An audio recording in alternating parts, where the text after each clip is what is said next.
Session 3 of creation. Today I want to look at the fact that we've got two creation stories in the Bible, and at first glance they do look quite different.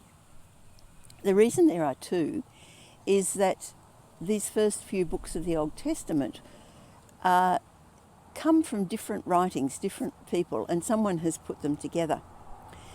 The first story of creation comes from the time when the people were in exile and they didn't have access to the written texts like they would have had in their homeland. And so the priests, as a way of teaching people, they taught this story, and it's got a very rhythmic form, like it started, and God said, and that was the evening and morning of the first day, and so on. That was an aid to memory, so people could have the scriptures in their minds if they couldn't read them. The second account comes from writings of someone we call a storyteller. He tells things in story form. This too is a means of handing on information when there isn't a lot of written stuff around, and many cultures use this, and of course our own Indigenous culture is a great example of that. On first reading, the two stories do look different, but actually the basic truths within them are exactly the same. They both start with God as creator. In the first story, God created everything, and then in the last, he said, "Let us make human beings in our own image." They were made in the image of God, both male and female. They were then told to multiply, fill the earth, subdue it, and rule over all living creatures. In the second story, God created, but he created Adam. And it tells how God saw that Adam needed a helpmate, but instead of creating Eve straight away, he brought to Adam all the animals and said, "I want you to name them." Now, the notion of naming in Hebrew is that if you name someone, it gives you an authority over them. So what Adam is doing, or what God is doing here, is saying to Adam, you have authority, you have the rule over all these living creatures.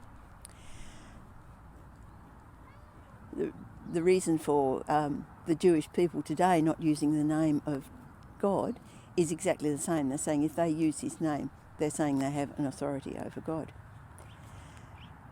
But God came to the realisation that none of these animals was a suitable helpmate for Adam, and so he created Eve out of his own flesh, out of Adam's own flesh. And this is the point where he's made both man and woman out of the same flesh. So a man should be united to his wife, and they both become one flesh again. And both these stories are setting down the basis of Christian marriage. Both stories tell of a perfect creation. On the sixth day of his creation, in the first story, it says God saw all that he had made, and it was very good. And on the seventh day he rested. The second story indicates that the creation was perfect. The story of Adam and Eve, but they disobeyed, and they ate from the tree that they were told not to touch. And the outcome of that action was they realised they were naked, they got ashamed, and they tried to hide from God. And you've got the picture of God walking in the garden in the cool of the evening, wanting to know where Adam and Eve were. It's a picture of perfect relationship between God and human beings. God's creation was good. It was human beings who damaged it.